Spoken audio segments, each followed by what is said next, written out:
Buenas noches. Quiero que vaya abriendo su Biblia, por favor, en el Salmo 126, versículos 5 y 6. Salmo 126, versículos 5 y 6. Voy a leer, usted me sigue ahí. Vamos a hablar sobre, titulado el mensaje, Atravesando el Valle de Lágrimas. Dice Salmo 126, versículo 5: los que sembraron con lágrimas, con regocijo segarán. Irá andando y llorando el que lleva la preciosa semilla. Fíjense, hermanos, que la Biblia es un libro que narra historias diversas de gente que vivió grandes alegrías. Por ejemplo, como los magos que visitaron a Jesús cuando nació. Dice el Mateo que al ver la estrella se regocijaron con muy grande gozo. La Biblia habla del gozo de la salvación. Muchas personas se gozaron de la salvación. Pero también la Biblia es un libro que narra historias de personas que derramaron lágrimas, que lloraron, lágrimas de tristeza, de aflicción, de dolor, la prueba, la enfermedad. Se presentaron y lloraban, pero Dios siempre fue su refugio. El mundo en que vivimos es un mundo que está lleno de alegrías y de tristezas, ¿cierto? Es un mundo lleno de momentos dulces, pero también momentos amargos, ¿sí? Vivimos en un mundo imperfecto, no cabe la menor duda, pero es imperfecto por la contaminación que nosotros hemos hecho de ese mundo, nuestros pecados. Eso es lo que hace imperfecto este mundo e injusto. Es un mundo donde la injusticia reina. Hay gente que llora de manera injusta, ¿sí? Y la injusticia prevalece. Eso es por la imperfección en el mundo en que vivimos. Pero en cuanto nosotros los cristianos, aunque somos salvos de la condenación, ahora ya hemos pasado las tinieblas a la luz de Jesús, aunque hemos creído en la muerte de nuestro Señor Jesús por nuestros pecados, seguimos viviendo en este mundo imperfecto. ¿Están conscientes de eso? Hay cristianos que parece que proyectan un mensaje cuando predican o le comparten a alguien, predican y dan la impresión que dan un mensaje como de que si te entregas a Cristo ya todo te va a hacer color de rosa. Y eso no es verdad, eso es mentira, eso no es el Evangelio, esa no es la esencia del Evangelio. Entonces la gente, por la conveniencia o por lo que sea, tratan de acercarse a Dios y luego ven la realidad de las cosas. Ven que las aflicciones siguen, que las pruebas siguen, que le siguen corriendo del trabajo, y entonces se desconciertan. No debemos de predicar ni de presentar el mensaje de esa manera. Entonces, aunque somos salvos, tenemos el gozo del Señor, tenemos la paz del Señor, todavía al vivir en un mundo como el que vivimos, un mundo imperfecto, estamos sujetos a las alegrías, pero también a las tristezas de la vida.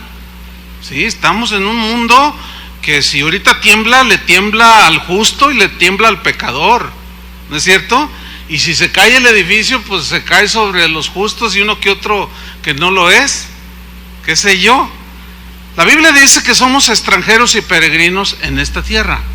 En otras palabras, vamos de paso, pero vamos atravesando lo que vamos a llamar un valle de lágrimas, como un desierto, pues.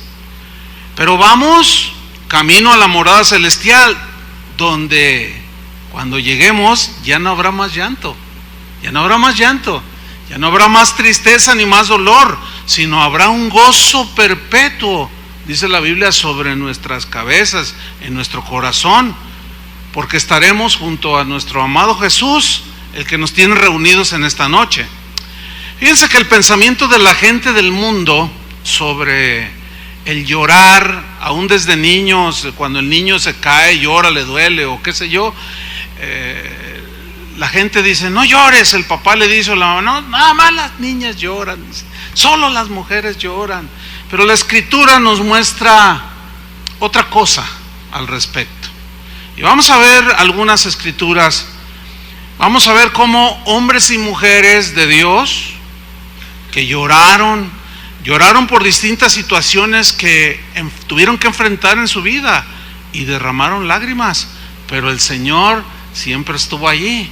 Es lo mismo, nosotros podemos estar pasando situaciones, puedes estar derramando lágrimas, puedes estar hundido en una profunda tristeza, sin embargo, ahí está el Señor, Él prometió estar.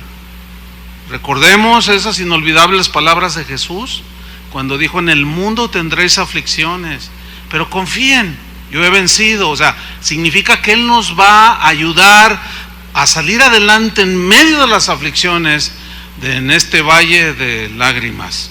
Hombres como Abraham, el llamado padre de la fe, aquel que la Biblia lo menciona como el amigo de Dios, fue un hombre que lloró en algunas ocasiones, y una de esas fue cuando Sara, su esposa, falleció. Pues sin duda que es un evento muy difícil, fue un evento muy difícil para Abraham el hecho de perder a la mujer con la que había pasado infinidad de momentos alegres y tristes y pruebas, y fue con la mujer con la que él vivió y experimentó el milagro de haber dado a luz en su esterilidad a su hijo Isaac. Dice allí en Génesis 23:2 que murió Sara en Kiriat Arba, o sea, la ciudad de Hebrón, en la tierra de Canaán. Y dice claramente la Biblia, no lo esconde. Por eso la Biblia, bueno, a mí en lo particular no deja de sorprenderme lo simple y llano y claro que habla la Biblia. Y dice, Abraham lloró por la muerte de Sara y le guardó luto. O sea, tuvo un tiempo de tristeza, ¿sí? Hace unos días murió un tío mío, murió la esposa de un hermano de aquí de la congregación.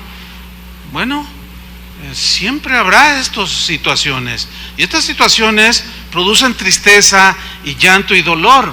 Como el mismo Jesús, la Biblia nos narra que lloró ante la tumba de Lázaro. ¿Se acuerdan de ese pasaje? Lloró ante la tumba de Lázaro. Tú puedes imaginarte esa escena cuando él les dice, llévenme a donde está, y se para enfrente de la tumba y comienza a llorar. Dicen que es el versículo más pequeño de la Biblia, pero uno de los que muestran más el corazón de Dios. Dice, y Jesús lloró. ¿Te imaginas qué pasó en la mente de Jesús? Por causa del pecado estaba un hombre ahí en una tumba, y Jesús lloró.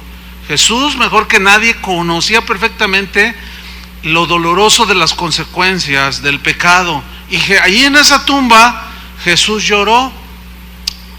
David, un hombre que era conforme al corazón de Dios, pero eso no le hizo inmune a pasar situaciones en las cuales él tuvo que derramar lágrimas. Hay un salmo, el 102, si va conmigo, Salmo 102. Este es un salmo que él escribió por razón de que sus enemigos lo querían destruir, lo asediaban, lo calumniaban, lo presionaban, y él sentía el rigor de ese asedio. Y miren lo que dijo, cómo derramó su corazón. Salmo 102, versículo 1, dice, Jehová, ¿ya lo tiene? Dice, escucha mi oración. Sabemos que Dios escucha las oraciones, ¿cierto? Dice, y llegue a ti mi clamor. Versículo 2, no escondas de mí tu rostro en el día de mi angustia. Aquí David se ve claramente que él, por lo duro de la batalla, él sentía como que Dios escondía su rostro en el día de la angustia. Pero no era así. Son percepciones que nosotros tenemos en medio de nuestra tristeza, en medio de nuestra prueba, en medio de nuestro dolor. Pero noten que él abrió su corazón y lo derramó delante de Dios, y clamó y le dijo, inclina a mí tu oído. apresúrate, le dice al Señor, a responderme el día que te invocare. ¿Cuántas veces hemos hecho estas oraciones nosotros? ¿Las han hecho alguna vez? Señor, ya no aguanto. Señor, si no obras ahorita, yo no sé qué va a pasar de mí. Me voy a desmayar, yo no sé qué me va a pasar. Y sentimos como que todo se terminó. ¿Han sentido alguna vez esa situación? Pues David, un hombre de Dios, la sentía. Entonces, Pedro el apóstol decía que no se sorprendan del fuego de la prueba que les ha sobrevenido, como si alguna cosa extraña les sucediera. O sea, conocemos la palabra de Dios, pero cuando viene la situación, no deja de dolernos. ¿A poco no? Y ahí está David, el hombre conforme al corazón de Dios. Dice el versículo 3, porque mis días se han consumido como humo. ¿Has visto el humo como cuando asciende se desvanece? Y él está diciendo, mis días se han consumido, se ha desvanecido como humo, y mis huesos cual tizón están quemados. Aquí David está diciendo, estoy fundido, Señor. Estoy totalmente fundido. En otras palabras. Versículo 4, mi corazón está herido. Fíjense con qué claridad la Biblia nos muestra un corazón quebrantado, herido. En este caso porque los enemigos lo asediaban. Pero hay diversas situaciones por las cuales nuestro corazón se duele. Y David dice, mi corazón está herido. No era de los que dicen, no tengo nada, y todo ahí hecho pedazos. No. Él hablaba con claridad y lo confesaba. Mi corazón está herido. Porque hay gente que ha confundido eso, ustedes lo saben, dicen, están enfermos y dicen, yo no tengo nada. Pues Dios no sana nada. Para fin de que te sane, tienes que decir, me duele aquí, ¿o no? Para fin que te sane tu corazón herido, tienes que decirle, Señor, mi corazón está herido. Y han confundido un lenguaje, no, yo lo digo por fe, no tengo nada, y están ahí chille. Y sin consuelo, porque el Señor dice, bueno, si no tienes nada, entonces pues ahí estás bien. Entonces dice David, mi corazón está herido y seco como la hierba. Seco como la hierba. Por lo cual me olvido de comer mi pan. Por la voz de mi gemido, mis huesos se han pegado a mi carne. Fíjense, dejó de comer. Empezó a perder peso.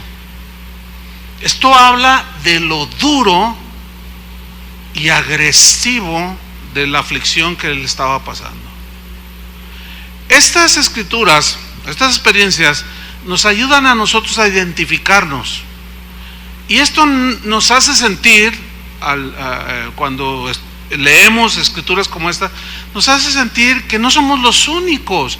A veces llegamos a pensar que somos los únicos. Hasta hay expresiones ya muy comunes cuando decimos, por ejemplo, ay, esto que estoy viviendo no deseo que a nadie le pase, es lo peor que me pudo haber pasado. Pero hay cosas peores siempre. ¿Han pasado algunos de aquí lo que pasó Job? ¿Verdad que no?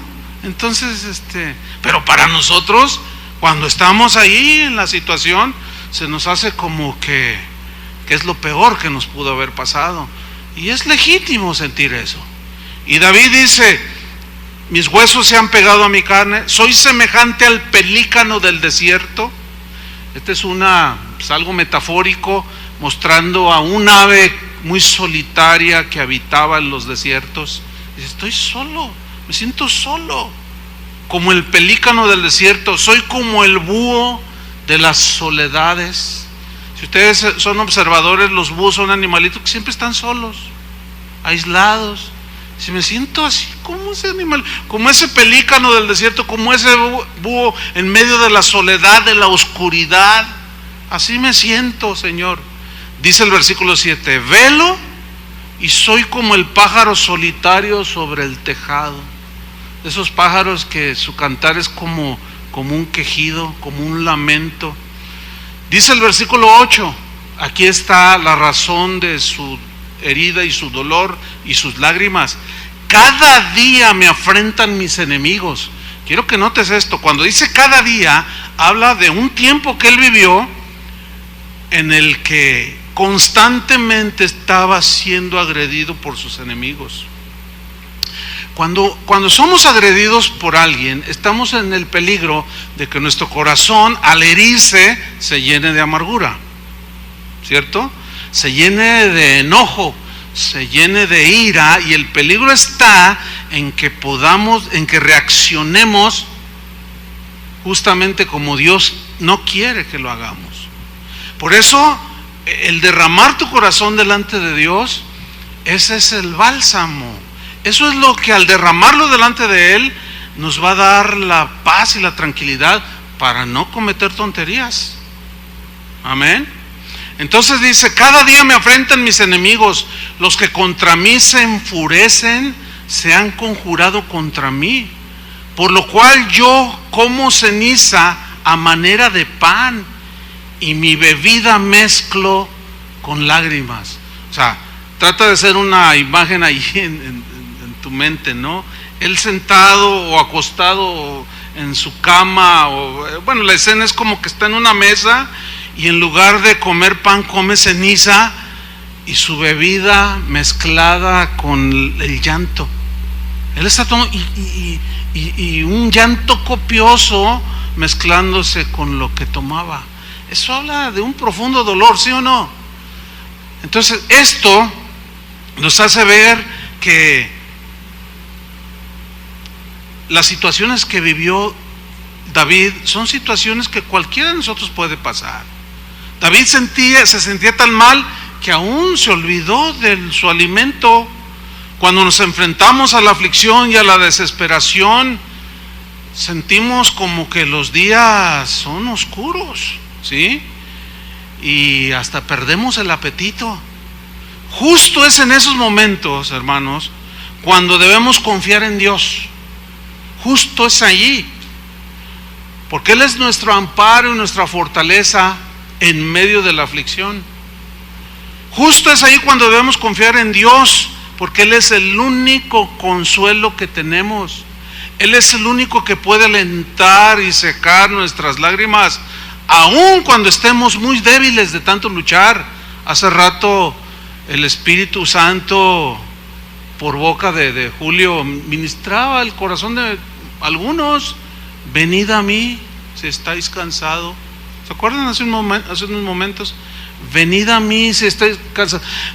Tú puedes estar cansado de estar luchando con la rebeldía de tus hijos. Eso te ha causado un dolor, una herida y muchas lágrimas. O con un vecino, o con tu esposo, o con tu esposa, qué sé yo. Pero es justo ahí cuando debemos de acercarnos al Señor para recibir consuelo. A pesar de que podamos estar muy débiles y cansados de luchar, solo en Él podemos encontrar el apoyo. Solamente en Él. Podemos sentirnos solos como el búho que mencionaba David, o como el pelícano del desierto, y decir: es que nadie ni siquiera se me acerca, ni me dice nada. Está bien, porque nosotros mismos, los seres humanos, necesitamos el consuelo que tú necesitas. Por eso es que Jesús es el todo, y es a Él a quien debemos recurrir. Él dijo: vayan al pastor si están cansados y cargados, porque el pastor Julio los hará descansar. Así dice, no, ¿verdad que no? Jesús dice muy claro: vengan a mí todos los que están trabajados, cansados, que ya sienten que no dan una más, vengan a mí. Necesitamos ir a Él, hermanos, porque justamente Él es el que ofrece su consuelo y fortaleza para que podamos salir adelante. Ahora, David no se quedó ahí, él salió adelante, ¿entienden? Pero pasó por el valle de lágrimas. Hubo un rey muy piadoso llamado Ezequías. Si va conmigo al libro de Isaías, capítulo 38. Este rey piadoso llamado Ezequías fue un rey que honró a Dios con su vida. Tuvo momentos de que pecó contra el Señor, también como cualquiera, falló, y dice la Biblia que él se enfermó. y lloró de una manera desconsolada. Vamos a ver Isaías 38:1. Búsquelo ahí conmigo. Dice así: en aquellos días Ezequías enfermó de muerte. No nos dice qué enfermedad era. Enfermedades que en aquellos tiempos eran mortales por necesidad, tal vez el día de hoy ya no lo son. Sí, pero hay que ubicarnos en ese contexto. Enfermó de muerte, la enfermedad que haya sido, pero él se enfermó de muerte. Era una enfermedad del cuerpo. Y dice: y vino a él el profeta Isaías, hijo de Amós, un hombre de Dios enfermo. Llega otro hombre de Dios y le dice Isaías: Jehová dice así. Imagínate la escena, Jehová dice así, y le da esta palabra: ordena tu casa, porque morirás y no vivirás. Wow. Ahora sí que estás desahuciado, Ezequías. Pero ¿qué sucede? Versículo 2. Entonces volvió Ezequías su rostro a la pared. O sea, esta es una escena que tal vez nos ha pasado alguna vez a nosotros.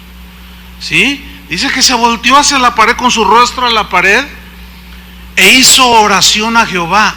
Yo quiero que vayan notando ustedes que todos esos hombres que derramaron lágrimas en sus momentos de dolor, de tristeza y de llanto, siempre se volvieron a Dios.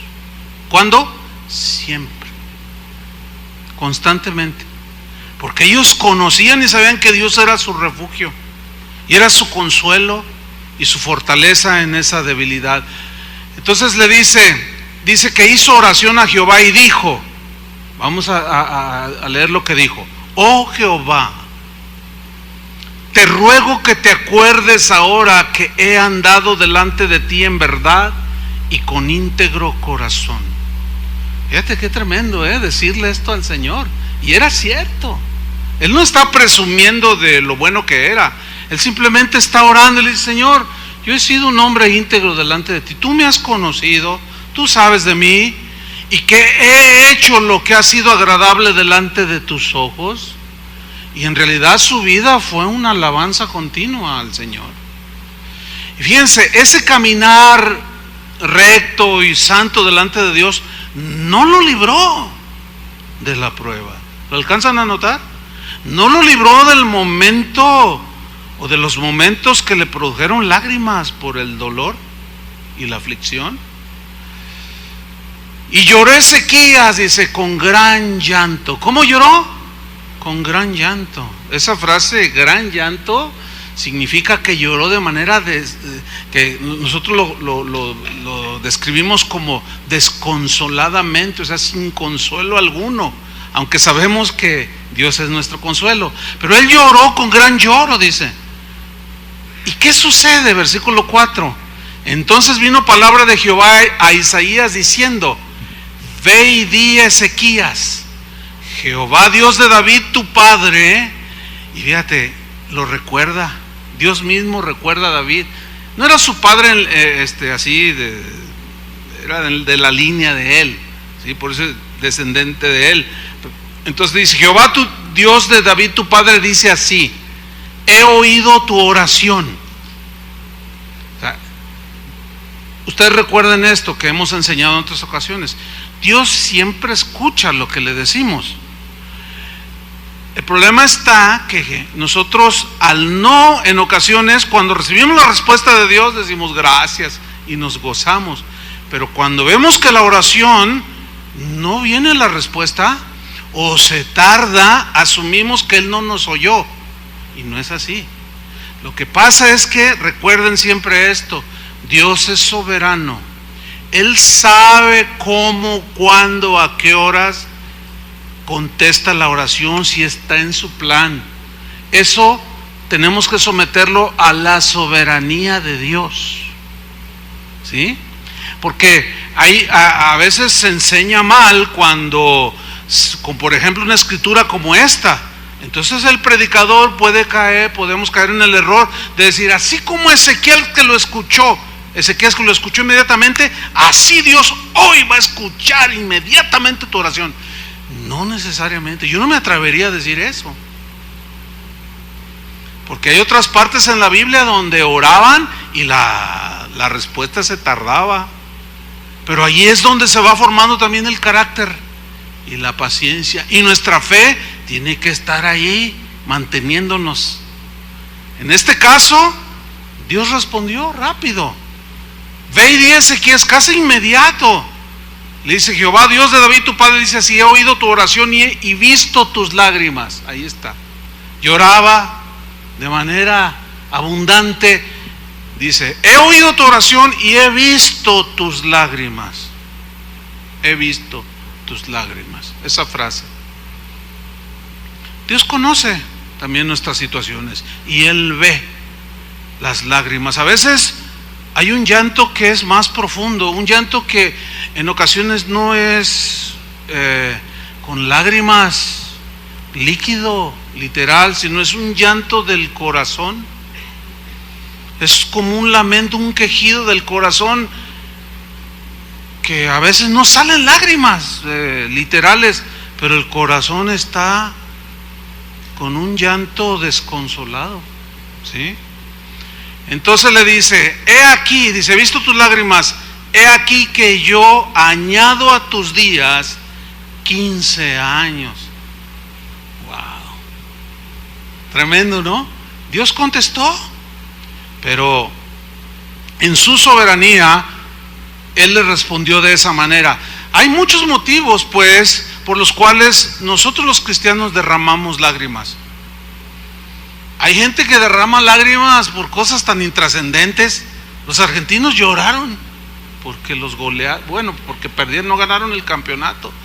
Los brasileños lloraron por la goliza que les metieron y se amargaron todos. Pues hay de llantos a llantos, ¿no? Tú dices: bueno, ahorita ya se les olvidó. Sí, ahorita ya se les olvidó y ya se están preparando para el Mundial del 2018. Y ya todo pasó. Eso, de esas cosas superficiales, superfluas, intrascendentes, la Biblia no las trata. Trata de las cosas reales que todo ser humano le pasan. Y las Escrituras, Pablo escribió en el Nuevo Testamento que somos consolados por las Escrituras que tenemos. En otras palabras, cuando leemos pasajes como este y estamos en alguna situación, esto nos consuela, ¿sí o no? O si estamos en un momento de bonanza, puede venir a nuestra mente algún familiar que está en aflicción. Entonces tu corazón vuela, por decir una expresión, vuela hacia allá y te estás acordando. Por ejemplo, yo he estado acordándome de mi tía, la que enviudó. Ella es hermana de mi padre, y el tío que murió, el tío político, pues yo era un niño cuando ellos se casaron, y fue un buen hombre, un hombre que la respetó, la amó, se amaban. Entonces, cuando yo recibo la noticia de que muere, me dice una prima, y mi tía, dice, está desconsolada. Entonces, bueno, había que consolar, y el corazón vuela constantemente, ¿entienden? En oración. Bueno, Señor, en la mañana le marqué 2 veces a su teléfono para darle algunas palabras de consuelo. Ellos son creyentes, pero no me contestaba. Pero Dios conoce la intención del corazón, ¿verdad que sí? Entonces, fíjense, vamos al Salmo 6, porque ahí vamos a ver otra razón por la cual derramamos lágrimas. Salmo 6, versículo 1. Aquí David, la razón de sus lágrimas era que Dios estaba tratando con él, estaba disciplinándolo. Y la disciplina duele, ¿no es cierto? Fíjate lo que dice Salmo 6, versículo 1. Dice: Jehová, no me reprendas en tu enojo, ni me castigues con tu ira. Ten misericordia de mí, oh Jehová, porque estoy enfermo. Aquí David está en otra situación muy distinta al otro pasaje que vimos. Aquí la razón de su enfermedad era por un trato de Dios. Él lo está reconociendo.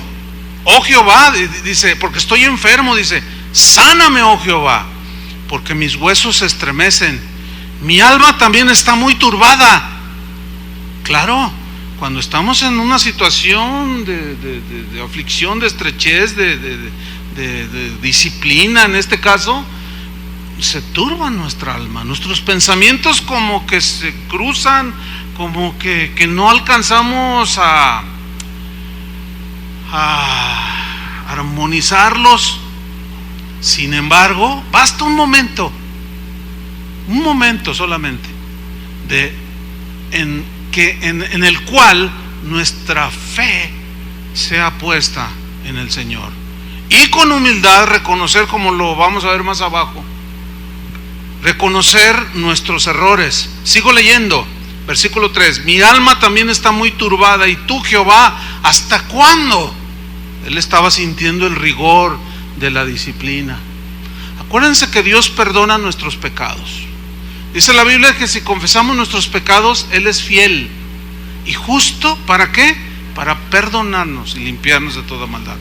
Pero no se nos olvide, recuerden, que cuando fallamos, cuando pecamos, cometemos errores, Dios perdona nuestros pecados, pero tenemos que enfrentar las consecuencias de ellos.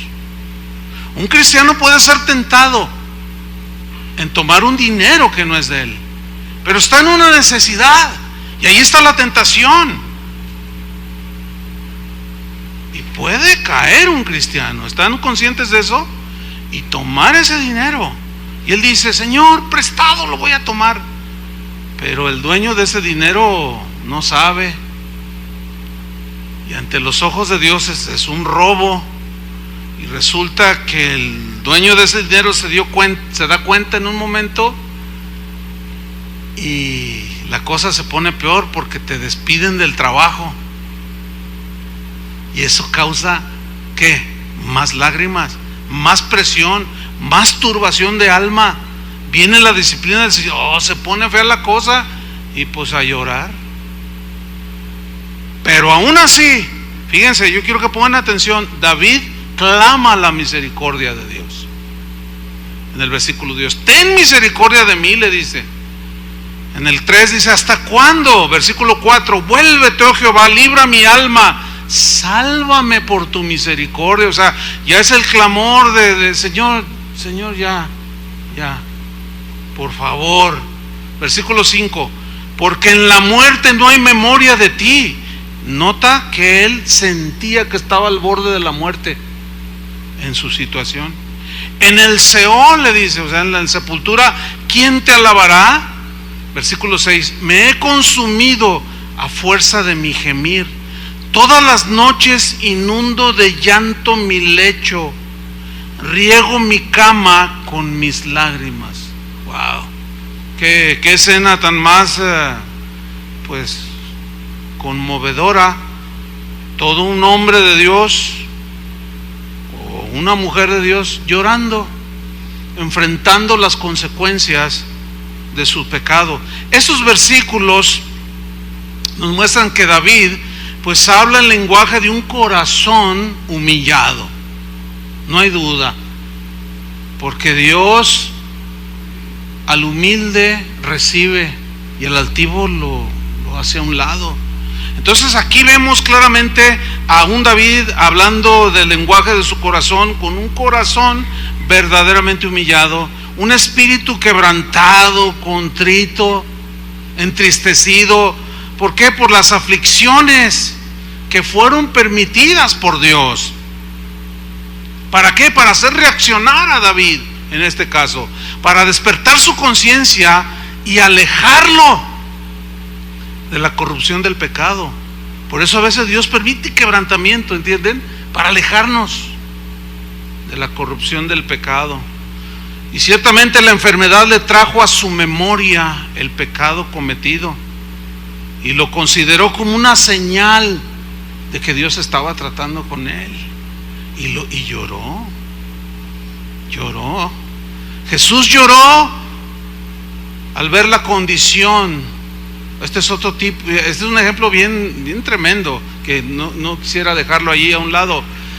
Lucas 19:41. Vamos a ver aquí un pasaje muy tremendo de otra ocasión en la cual Jesús lloró. ¿Pero por qué lloró? Lloró al ver la condición de la gente de Jerusalén.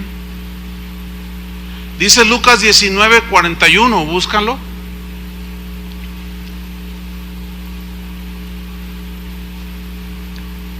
Y cuando llegó cerca de la ciudad, dice, al verla, lloró sobre ella. Se refiere a Jerusalén. ¿Lloró qué? Sobre Jerusalén. Ahora, estaba llorando, es obvio que esto es algo, es un lenguaje. Obviamente no estaba llorando por la ciudad en sí, sino por los habitantes de la ciudad. Ahora, ¿por qué Jesús lloró sobre Jerusalén, la ciudad del gran rey? O por los habitantes que moraban allí en esa ciudad. ¿Por qué lloró? Sigue diciendo en el versículo 42, diciendo: oh, si también tú conocieses, al menos en este tu día, lo que es para tu paz, mas ahora está encubierto de tus ojos. ¿Por qué estaba encubierto de los ojos de esa gente? ¿Por qué no eran capaces de ver que el Mesías había llegado? Por la dureza de su corazón. Yo no sé tú cuál sea tu actitud al ver cómo está sumido y hundiéndose cada vez más nuestro país. No solo nuestro país, el mundo entero. ¿Sí? El otro día me decía una joven, pues estábamos así platicando, ¿no? Entonces venían unos policías y dice, ay, y le digo, hey, ¿qué pasó? No, es que yo le tengo miedo a los policías. Le digo, yo dije, no, algo le hicieron. Entonces yo le dije, pero ¿por qué tienes miedo? Es que a mí me dan más miedo los policías que los ladrones. Dice, porque los policías pues inspiran cierta confianza supuestamente. Dice, lo que pasa, dice, es que a mi novio lo asaltaron los policías. ¿Cómo que lo asaltaron los policías? Sí, iba pasando un puente, bajó del puente y llegó una patrulla. A ver tú, marihuano, levanta las manos. No soy marihuano. Cállese, y moles, les surtieron una. Y es un muchacho, yo lo conozco al muchacho. Es un muchacho bien sano. Yo nunca le he oído decir ni siquiera una mala palabra. Es bien trabajador, bien responsable. Entonces, no, tú eres un marihuano y cállate. Y ¡zas! Se lo surtieron, lo golpearon. Y a ver, levanta las manos. Acababa de recibir su raya, él es ingeniero. Acaba de recibir su raya, lo traía todo en efectivo en su cartera. A ver, presta la marihuana o te voy a llevar a la cárcel, le dice. No, dice, yo no soy marihuano, yo soy un joven. No, cállate. Y dice, mira, abrieron la cartera, le sacaron el dinero. Ahí está tu cartera, ahí nos vemos. Y lo amenazaron. Oye, ¿en qué mundo estamos viviendo? Eso aflige, eso turba, eso. Tú dices, no hay un buen futuro para este mundo. Y todo eso, hermanos, pues bueno, yo les preguntaba, no sé ustedes cuál es su actitud de ver la condición. Ya no vamos a ver otros países, el nuestro, hermanos. ¿No les da tristeza? Yo les voy a decir algo así bien personal. Estas son una de las aflicciones personales. O sea, pues donde quiera que volteas, si ves las noticias, ya agarraron a otro político robándose la lana, ya agarraron a no sé quién. O sea, y tú dices, bueno, ¿qué? Entonces hay una aflicción, hay un dolor. Bueno, esto es en mínima expresión lo que yo estoy diciendo. Ahora yo quiero que ustedes consideren a Jesús, al mismo Jesús, llorando sobre Jerusalén, por la condición de la gente de Jerusalén. El asesinato reinaba, ya existían los sectas ahí. Barrabás era un malandrín contemporáneo de Jesús. El pueblo de Dios que se decía de Dios estaban corrompidos, habían dejado la palabra de Dios. A mí me aflige la situación de nuestro país, pero ¿saben?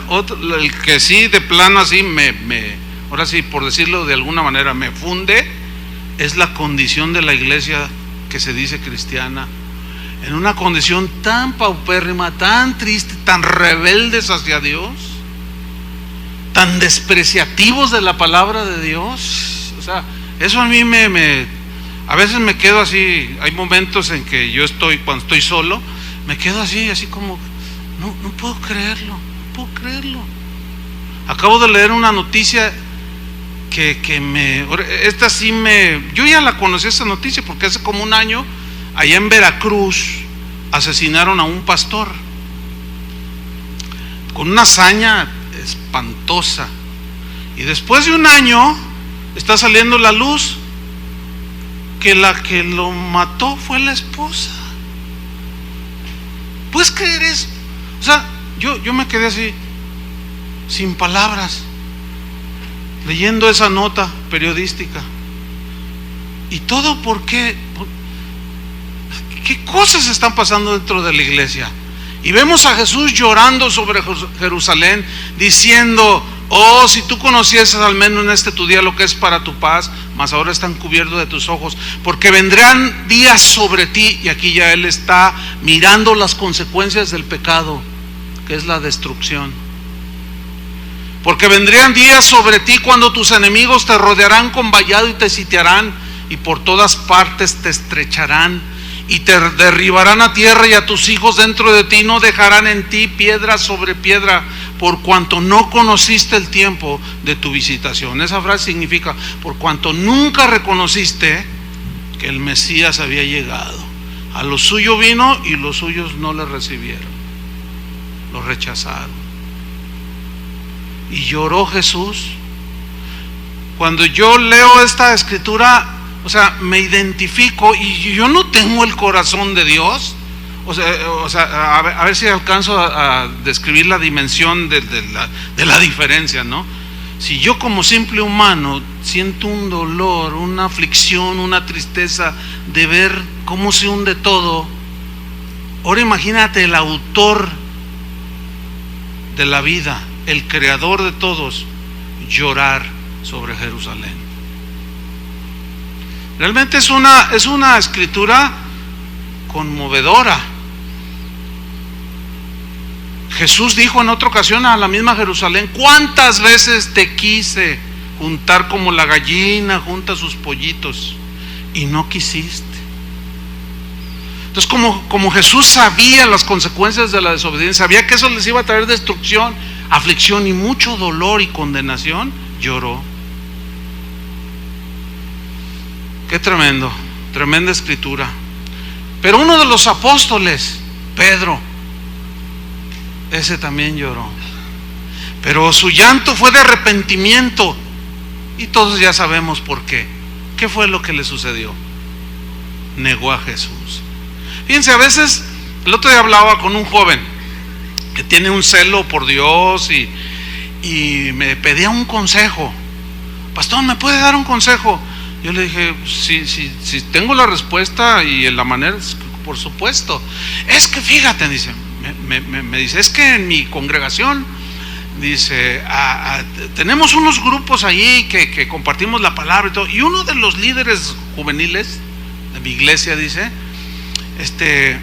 se me hace como que no está haciendo las cosas bien. Y entonces yo lo vi como que estaba expresándose de manera muy dura.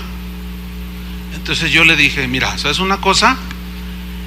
Dice: lo voy a corregir, lo voy a disciplinar. Pero le dije: mira, sí, hay que poner orden y todo, pero la Biblia dice que con misericordia y verdad se corrige el pecado. Hazlo, pero hazlo con misericordia. O sea, hazlo con paciencia y con amor. Entonces, él así como que quería medio reaccionar, ¿no? Pero es que le digo, no, le dije: mira, si tú fueras contemporáneo, así se la plantea, si tú fueras contemporáneo de Pedro, o los dos, tú y yo, y Pedro anda por ahí en Chapala pescando, porque era pescador, ustedes saben. Entonces nosotros ya sabemos quién es, lo conocemos, y de pronto un día lo vemos que niega a Jesús.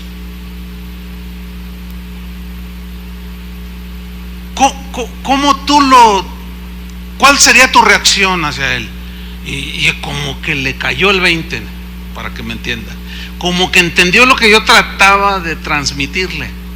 Yo le dije, sin duda que lo tratarías como apóstata, como uno nacido de nuevo. ¿Cómo se atreve a negar a Jesús? ¿Sí o no? Y así como que le llegó, dijo, no, pues, digo, no, mira, está bien tener celo, pero también misericordia, porque Gálatas 6:1 dice, si alguno es sorprendido en alguna falta, los que son espirituales, ¿qué dice? Restauradle.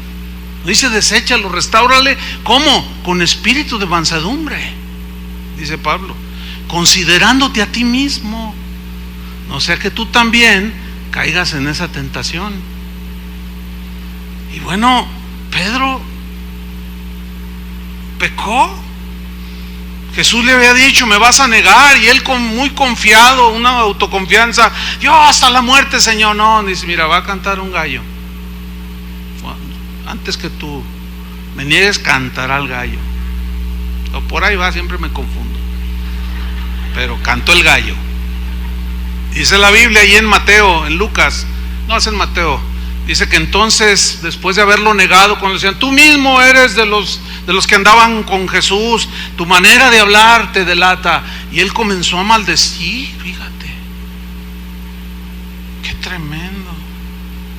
Comenzó a decir cosas que no iban, pero la presión de la confusión de que habían apresado a Jesús y que se iba a morir el Mesías y que no estaba contemplado en su plan personal, pues lo confundió todo, qué sé yo. Luego el temor, el asedio, y empezó a decir cosas, y de pronto dijo, no, ni lo conozco, no sé ni quién es ese, y cantó el gallo. Y dice la Biblia en Mateo 26:75, entonces Pedro se acordó de las palabras de Jesús que le había dicho, antes que cante el gallo me negarás 3 veces. Y saliendo fuera, dice, lloró amargamente. Yo quiero que trates de pensar, yo confío en el Espíritu Santo que te puede dar pues como vislumbrar un poco de este llanto de Pedro.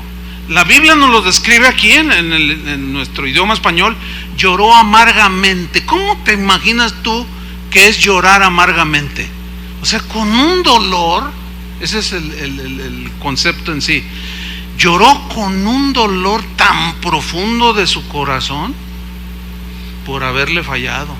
Era un verdadero cristiano, un verdadero hijo de Dios, pero la tentación, la prueba, en este caso lo hizo tropezar. Por eso cuando veamos que un hermano tropieza, bueno, puede haber la exhortación, pero no se nos olvide la misericordia. Amén.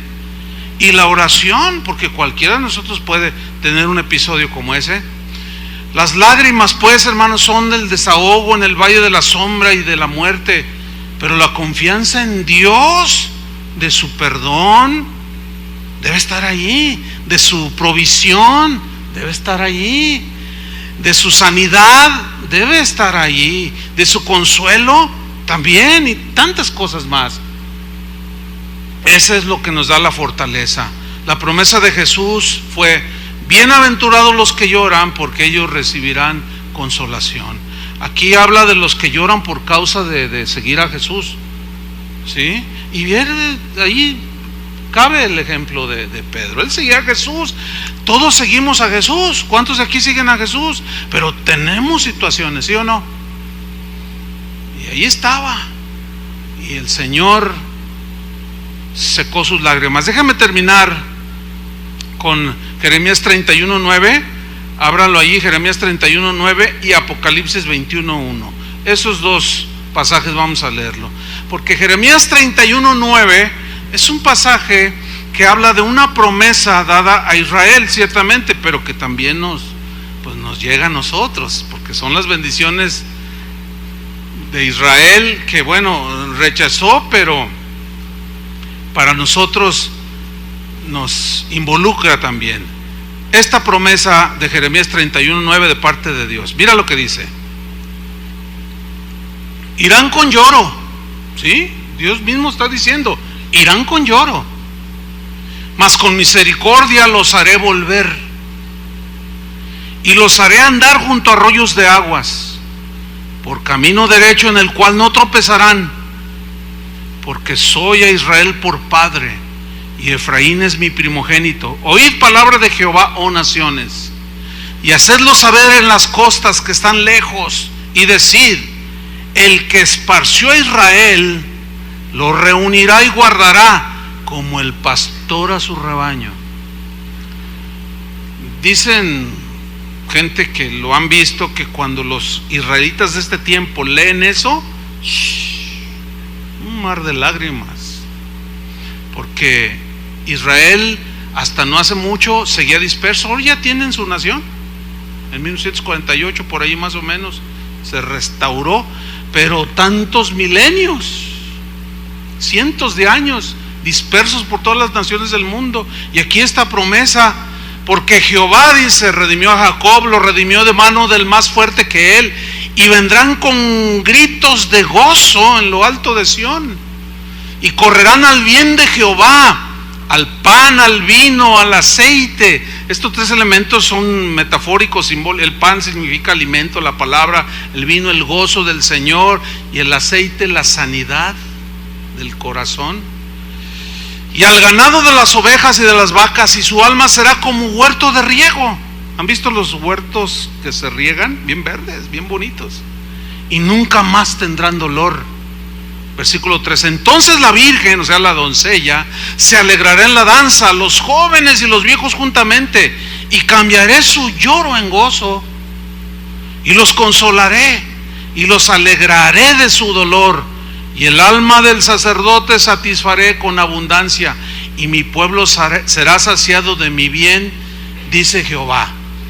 Alguno puede argumentar: bueno, esa es una promesa para Israel. Sí, es cierto, de volverlos a unir, pero ¿qué me dice de Apocalipsis 21:1?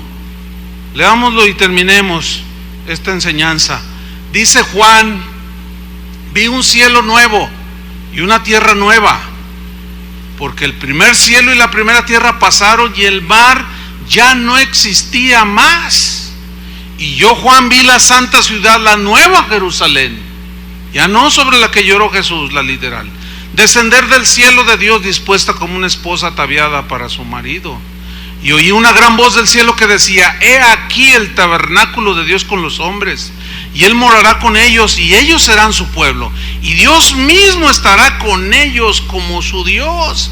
Y mira el versículo 4: enjugará Dios, o sea, de manera personal, ya ahí mismo, literal, enjugará Dios toda lágrima de los ojos de ellos, y ya no habrá muerte, y no habrá más llanto, ni clamor, ni dolor, porque las primeras cosas pasaron. Y el que estaba sentado en el trono dijo: he aquí yo hago nuevas todas las cosas. Y me dijo: escribe, porque estas palabras son fieles y verdaderas. ¿Cuántas las reciben? Bueno, este será cuando estemos en la eternidad con el Señor, pero mientras estamos cruzando el valle de lágrimas. Pablo, termino con esto, nos enseñó en Romanos, no lo busque, capítulo 12, versículo 15, a ser solidarios. Dice: gozaos con los que se gozan, y llorad con los que lloran. En una ocasión leí una historia de un niño, 5 años el niño, que vivía en un barrio. En la casa donde él vivía, al lado, a su lado derecho, había un par de ancianitos que vivían ahí solitos. Un día murió la viejita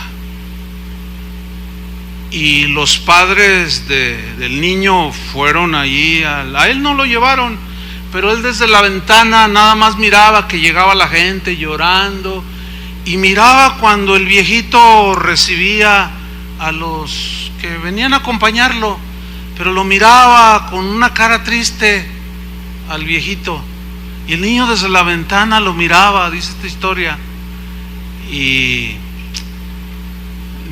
sepultaron a la viejita, pasaron los días y el hombre triste.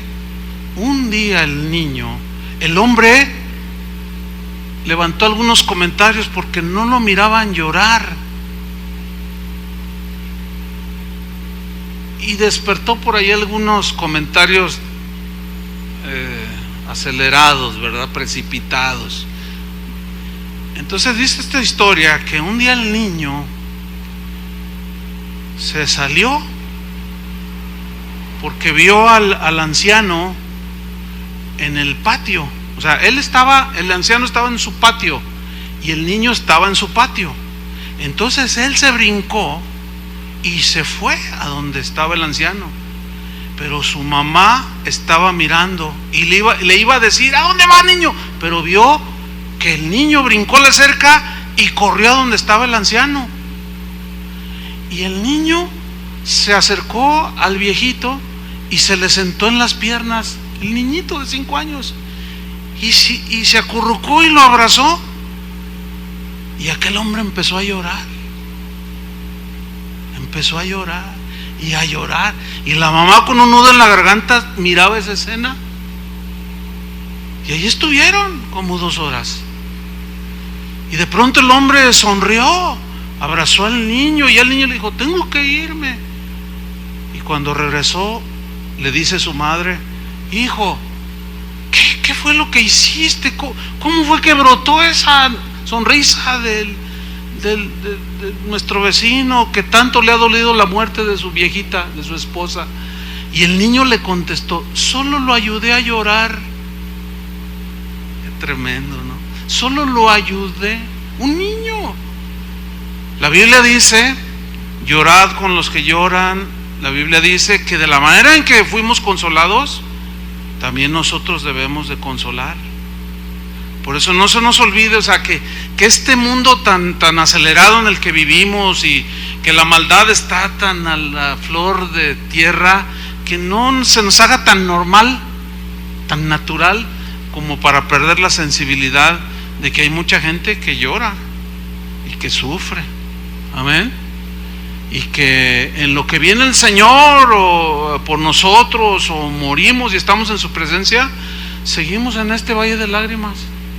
Y a veces nos tocará llorar y uno vendrá a ayudarnos a llorar, pero a veces otros. Yo quisiera terminar orando por aquellos que a lo mejor no han derramado una lágrima, pero el corazón está llorando. Queremos orar para que Dios traiga un consuelo y un ánimo para seguir en este valle de lágrimas. La Biblia dice que sostengamos al débil, sí, al que le falta fuerza. En Hebreos dice que no se te doblen tus rodillas, dice, que no sean endebles, levántate, dice. Cierren sus ojos y vamos a orar. Vamos a orar por aquellos que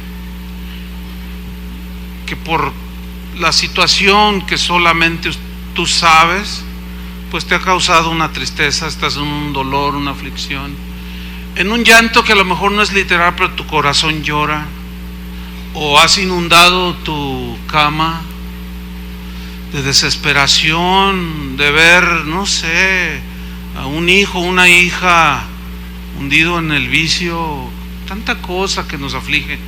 No pierdas la fe, no pierdas la confianza. Dios ahí está. Amén. Pero quisiéramos orar, llorar con los que lloran, ayudarlos, sostenerlos. Si tú estás en una situación así, ponte de